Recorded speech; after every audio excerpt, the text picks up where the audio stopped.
You can't change your life in 10 days, but you can turn it around. I've helped thousands of people turn their life around, and it's all based on one thing: disturbing old patterns. Look, we all have routines and we all have patterns in our life that we keep doing repetitively day in and day out. This 10-day transformation is built to jolt yourself, to get you out of that day-to-day and really force change. And change can be uncomfortable, so we really have to force it. Your life isn't gonna change dramatically in 10 days, but what's gonna happen is you're gonna start to build momentum. You're gonna start to get some wins. You're gonna start to head the right direction. And these habits and this momentum and this direction is gonna carry you long past 10 days and is gonna make long-lasting change. But it all starts with the first 10 days. Day one, reset your mind before anything else. On day one, I want you to get with yourself and I want you to spend at least 15 minutes visualizing and writing down what you want to get out of these 10 days. You really need to figure that out so that you make sure that you have the horsepower to carry you through all 10 days. What do you really want?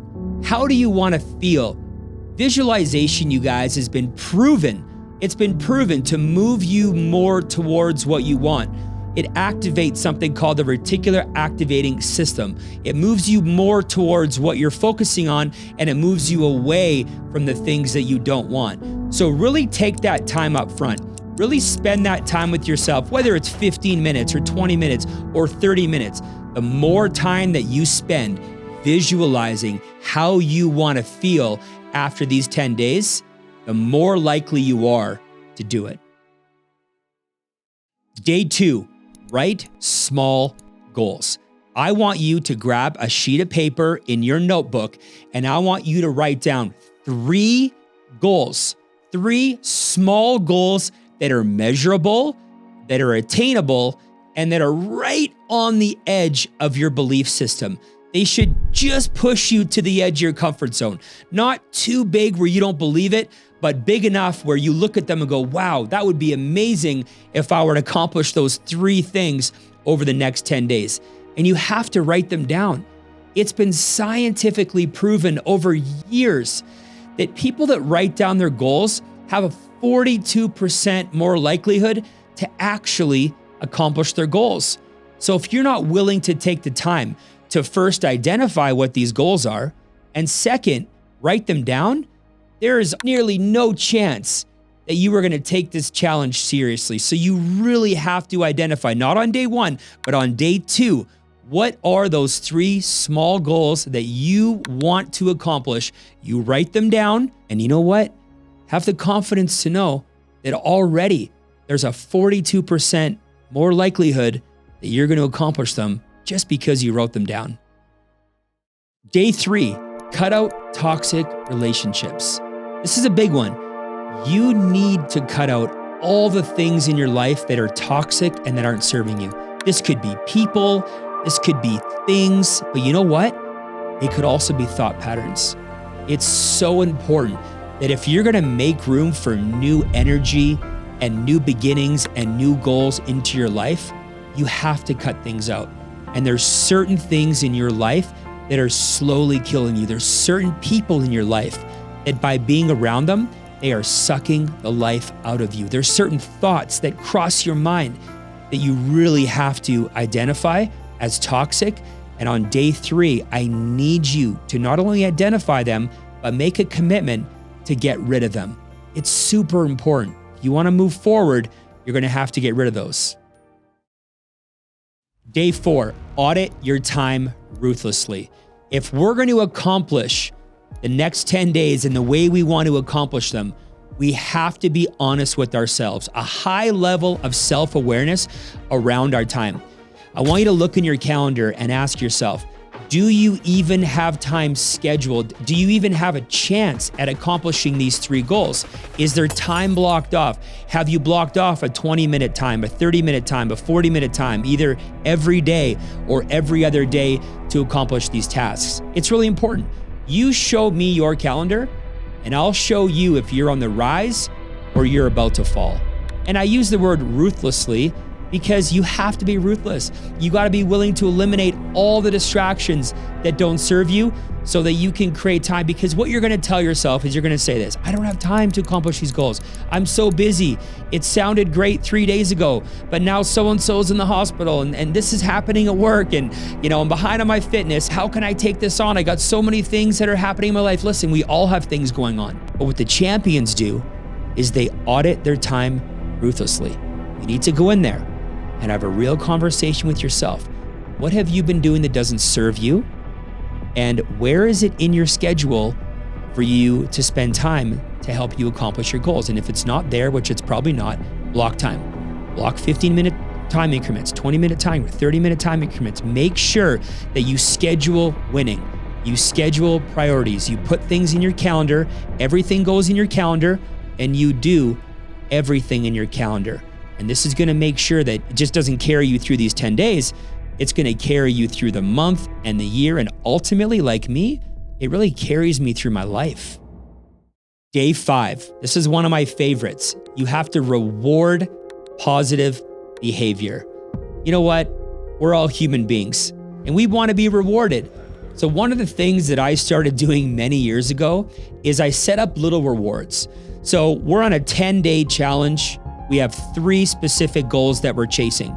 Every single day that you accomplish a task that keeps you on track to hit those goals, I want you to reward yourself. Maybe it's with a little treat or a little snack of your choice. Nothing too crazy. Maybe it's with a walk outside. Maybe it's with one of your favorite movies. There's got to be something, a little carrot dangling in front of you to keep you focused, because there's going to be setbacks. There's going to be moments where you doubt yourself. This is like life.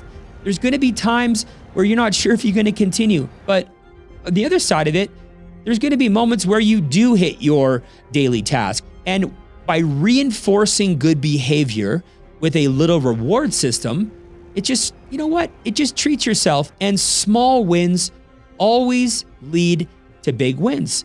So I want you to put something in place to reward yourself for these little wins along the way. And you know what's going to happen? You're going to carry this not only through these 10 days, but you're going to start to carry this into your life. And on a larger scale, my wife and I, we set quarterly goals and we set, annual goals. And if we hit our quarterly goal, we take a trip out of town for 2-3 nights.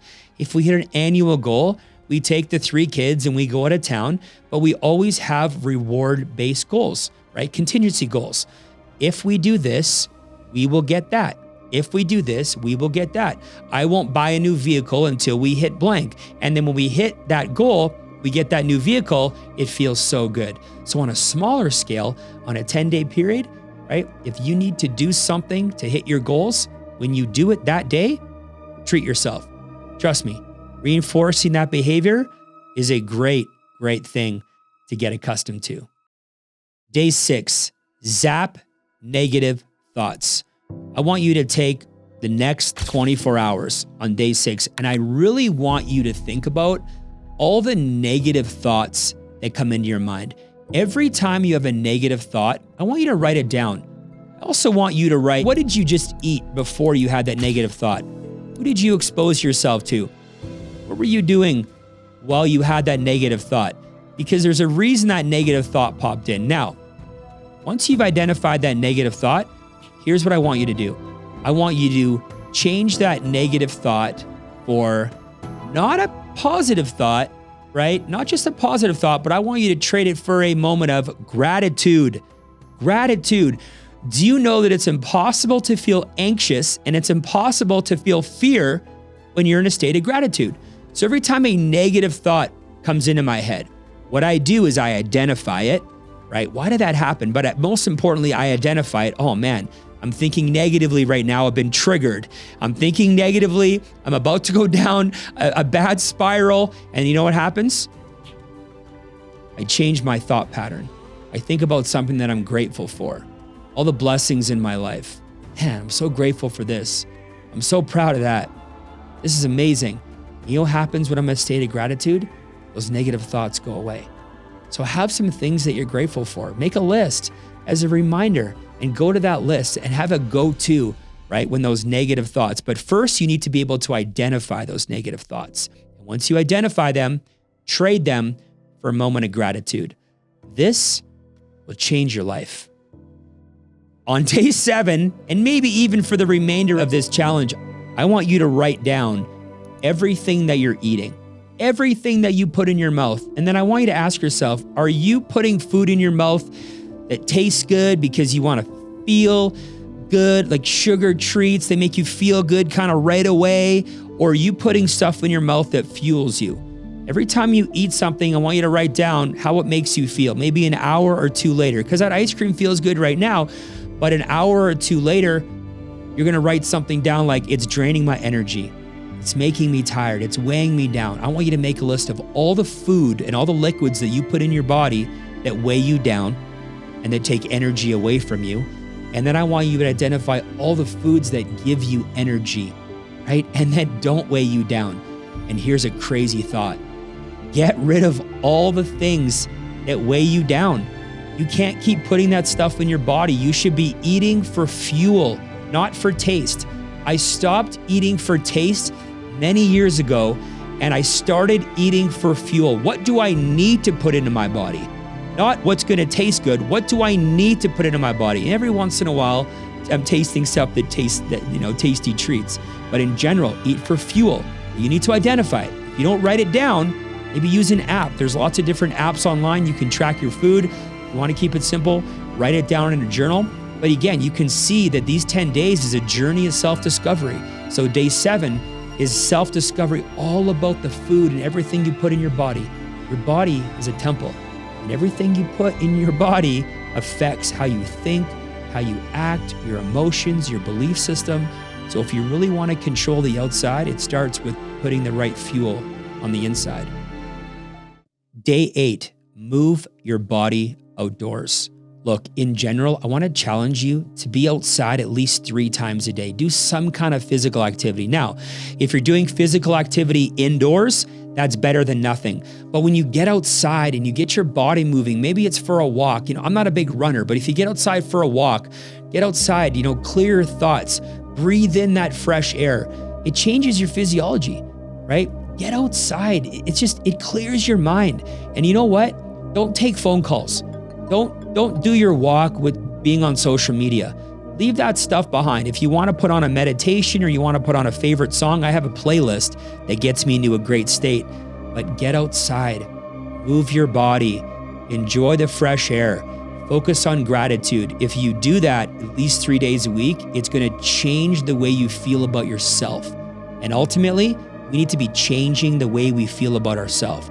So this is all we're going to be focusing on day 8. And watch this new pattern and these new habits start to take over long term. Day 9, I want you to read a book that you want to read. So many times early on in my personal growth journey, I would pick up a book that I was told to read by a mentor. I thought I should read that and I have to read that if I want to be successful. Oh, everybody's reading that book. I should probably read it, but I wasn't inspired. And you know what? I was the king of reading 1 chapter or 2 chapters and putting the book away. When I met my wife, she joked, she said, "You've read the first chapter of every book in your house." But all those books were books that people told me to read. Pick up a book that you're excited to learn from in the area you want to know more. I never just blindly go to a personal growth seminar. I never blindly read a book. I'm always trying now to read something that energizes me, something that I can get value from, something that's going to feed me for what I need to be fed right now. But I want you to pick up a book and I want you to enjoy it, right? I want you to read it with purpose, not because you have to, not because it's some challenge that if you don't do, you fail. Read it because you want to read it and you're excited to read it and you're committed to read it. And take notes and highlight it. And there's no race. You can read 20, 30, 40 pages a day. You can read 10 pages, but pick it up and just start. Start to read it. And fall in love with personal growth again. Fall in love with that journey and start with a book that you're really, really, really excited to read. At Christmas time, a good friend of mine, she gave me a book written by a general manager of a NHL hockey team. And I love NHL and I love hockey and I love the mindset of building teams. So when she gave me this book, I thought, man, this book wasn't even on my radar, but I'm so excited to read it because it pertains to what I love and what I love to do and how I love to think. And I love teams and I love sports in general. So that's a book that I was really, really excited to dive into. I want you to find that book and make sure that you stick to it. And that's what day 9's about. Day 10, use pain to fuel your actions. I want you now on day 10 to write a list of all the things in your life that you're getting that are painful. Make a list. And I want you to write them all down. It's going to be hard. It's going to be, might be a little stressful and it should be a little bit emotional, but I want you to write these down on a piece of paper. And then I want you to take a minute and imagine that you keep getting all of these things for the rest of your life and how much stress and how much anxiety and how much fear that's going to bring you in the future. And I want you to stare at that list and I really want you to take it all in. And then I want you to dispose of it. You can cut it up into small pieces. I've mentored people before where they've written it down on a piece of toilet paper and then they flushed it down. I've mentored people where they wrote it down on a sheet of paper and they cut it up into a million pieces and threw it in the air like confetti. I have people that wrote it all out and then threw it in the fireplace and enjoyed watching it burn. Because here's the reality. If nothing changes, nothing's going to change. And for you to stay motivated on this path, on this journey beyond these 10 days, you're really going to need to look at all the things that are painful in your life. And you're going to need to make a decision that you're ready to move past them and you're ready to move forward and you're ready to form new habits and new commitments and release all of those negative things that are stressing you out. And really that, for me personally, running away from pain motivates me more than running towards pleasure. So in a weird way, by focusing on the things that are causing you pain are going to help you circle back and get those 3 goals that you wrote down on day 2. This is how you can change your life in 10 days. But if you want to keep it going over 30 days or 3 months or 365 days, I can help you do that. I have mentored thousands of people to help change their thought patterns to get on a better track for their life. If you're interested to learn more about how I've done that and how I've been able to help people change and get on a better path towards financial freedom, better health, better relationship, stronger business, more cash flow, all the things that are important to people. If those things appeal to you and you want to learn more about that, click the link below or in the description and learn how I can help you get on a better path, not just for today, not just for tomorrow, but for your entire future.